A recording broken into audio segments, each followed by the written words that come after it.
I didn't give any false hope. The question was whether or not I would do even more than was requested. What I did, I thought was appropriate and was able to be done and would get done. I didn't give bars false hope, but the Republicans snatched away the hope that they were given, and it's real hope. Well, that was President Biden on Friday, asked if he gave false hope to borrowers after the Supreme Court blocked his promised student loan bailout on Friday. The country's highest court ruling federal law does not allow the cancellation of more than $430 billion in student loan debt. Joining me now, Georgia Congressman Buddy Carter. He's a member of the Budget and Energy and Commerce Committees. Congressman, good morning. To be clear here, President Biden also said that he's going to come up with another plan. Maybe that is an empty political promise simply because I don't think it's going to get through the courts in time ahead of the 2024 election. But what are your thoughts on all of this? Well, first of all, I'm disappointed in the Supreme Court decision, and I'll tell you why. It should have been unanimous. It is clear. Look, I'm not a lawyer, I admit that, but it should have been clear to all the justices that this was not right, that constitutionally the executive branch does not have the authority, just as Nancy Pelosi pointed out, they do not have the authority to forgive student loans. Now, look, you can take this in conjunction with the forgiveness of the marijuana offenses. I don't agree with the president on that, but I do acknowledge that he has the authority to do that. But he did not have the authority to do this. Now he's going to try to do something else.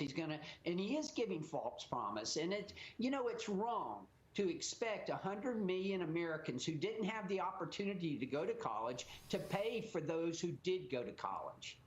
And that is the argument that I've seen repeatedly, is that in particular for those that say that I didn't go to college and I went to trade school. Are you going to pay for my loan for trade school? I mean, there's so many multiple sides to this. I think you're correct. I want to ask you about President Biden.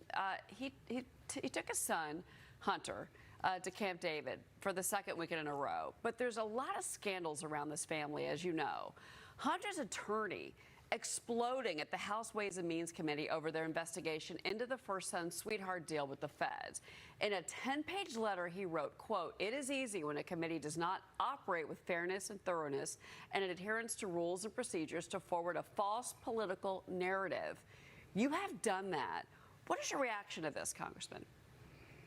Well, it's obvious that there's a two-tier system here. There's a system for the Clintons and for the Bidens, and there's a system for everyone else. And that's what upsets people so much. The Department of Justice is not applying the law uniformly.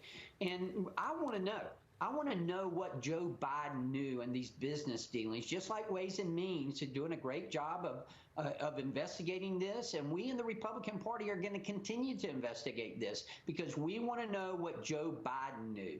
What Hunter Biden has done is wrong. There's no question about that. But more importantly, how was Joe Biden, the big guy, what was he doing there? And what was his role in all of this?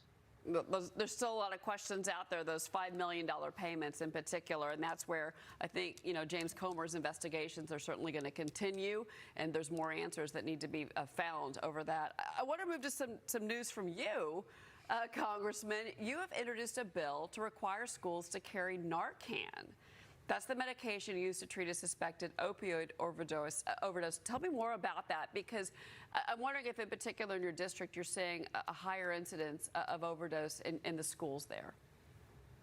Well, we are, and we're seeing it all across the nation. We've got a twofold problem. We've got the amount of fentanyl that's coming illegally across that border. That's why the border needs to be secured. But we also need to address the fentanyl that's in this country now, enough to kill over 1.3 billion people. And the way you do that, and one of the ways you do it, is to have the Keeping Kids in School Act and Keeping Kids Safe in School Act. And that would require all schools to have an opioid overdose rescue kit that includes Narcan, which, if used quickly enough, can reverse the effects of the fentanyl. I keep Narcan in my backpack. I take it everywhere I go.